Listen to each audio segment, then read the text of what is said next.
Bismillahirrahmanirrahim. Assalamualaikum warahmatullahi wabarakatuh. Ikhwatal iman, ahbakumullah. Sungguh Allah adalah zat yang maha baik. Dan di antara kemahabaikan Allah subhanahu wa ta'ala, Allah berikan kepada kita momen-momen emas. Ada di sana 10 hari pertama bulan Dzulhijjah, yang mana kemudian dikerucutkan ada pada tanggal 9, hari Arafah. Ini hari yang sangat luar biasa. Hari yang mestinya kita semua sangat bersemangat. Sudahlah kemudian dari tanggal 1 kita bersemangat, atau ketika kita melihat pada lebih jauh lagi, di bulan-bulan haram kita sudah semangat, lalu kemudian menjadi lebih semangat ketika masuk di 10 hari pertama bulan Dzulhijjah, dan ketika di tanggal 9 Dzulhijjah, mestinya kita memaksimalkan momen tersebut untuk menjadi versi terbaik dari diri kita. Dan di sana ada satu sunnah yang sering kita lalaikan. Apa itu? Mendoakan saudaranya. Ini bukan sesuatu yang remeh. Kenapa? Karena hukum asal dari manusia adalah egois. Dia akan sibuk dengan hajatnya, ia akan sibuk dalam meminta kepada Allah terkait dengan kebutuhan-kebutuhannya. Ia lupa bahwa di sana ia pun juga bisa mendapatkan kebaikan ketika mendoakan saudaranya. Makanya Syekh Utsaimin rahimahullah ta'ala belum menjelaskan bahwasanya mendoakan saudaranya ini termasuk di antara bukti keimanan yang tinggi. Beliau mengatakan ad-du'a bi dhahril ghaib yadullu dilalah wadihah ala sidqil iman.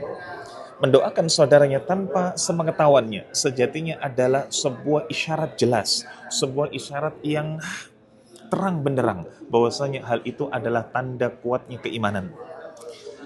Kenapa?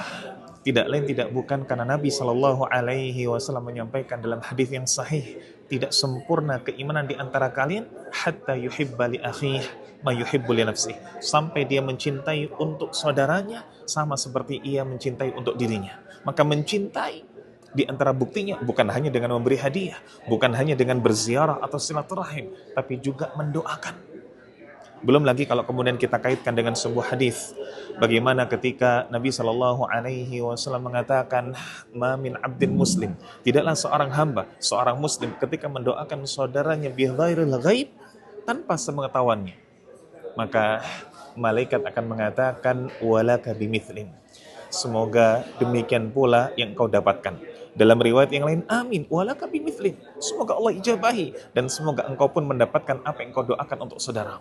Maka para jamaah sekalian yang Allah perjalankan ke Baitullah, yang Allah mudahkan untuk bisa wukuf di Arafah, doakan saudara-saudara antum di tanah air, doakan keluarga antum, doakan tetangga antum, doakan pemimpin antum, doakan mereka semua.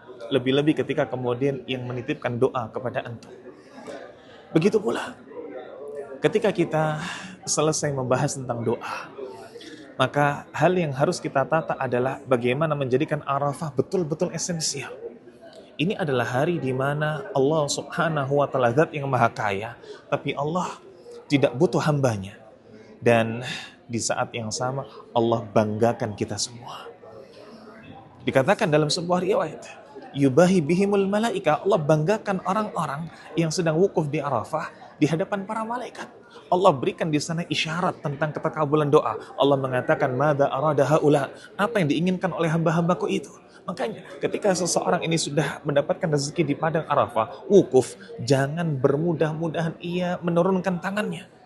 Nabi Shallallahu Alaihi Wasallam pernah ketika kemudian pelana onta beliau jatuh, maka tangan yang satu masih menengadah, maka tangan yang lain kemudian mengambil pelananya. Seakan-akan beliau tidak ingin menurunkan tangannya, seakan-akan beliau tidak ingin melewatkan kesempatan untuk berdoa kepada Allah Subhanahu Wa Taala.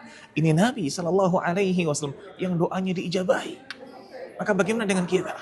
Jangan remehkan dan jangan sia-siakan untuk kemudian terus mengangkat tangan, menengadah berdoa. Berdoa di padang Arafah bagi para jamaah haji itulah ibadah utama.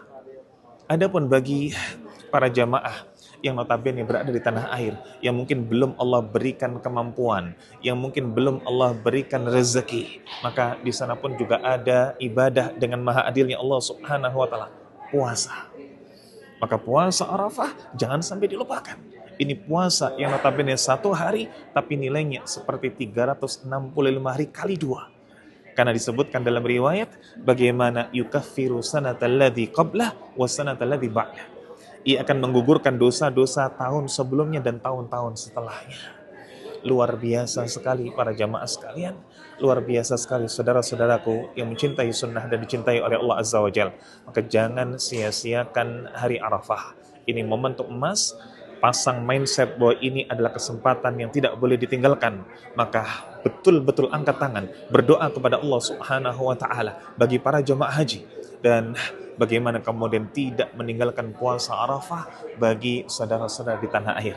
Jangan lupa, yakin dengan Allah Subhanahu wa Ta'ala. Semoga Allah Subhanahu wa Ta'ala berikan keterkabulan atas semua hajat-hajat kita dan mudahkan bagi yang berkeinginan, berazam untuk bisa pergi ke tanah suci, berwukuf di Arafah. Barakallahu fikum. Assalamualaikum warahmatullahi wabarakatuh.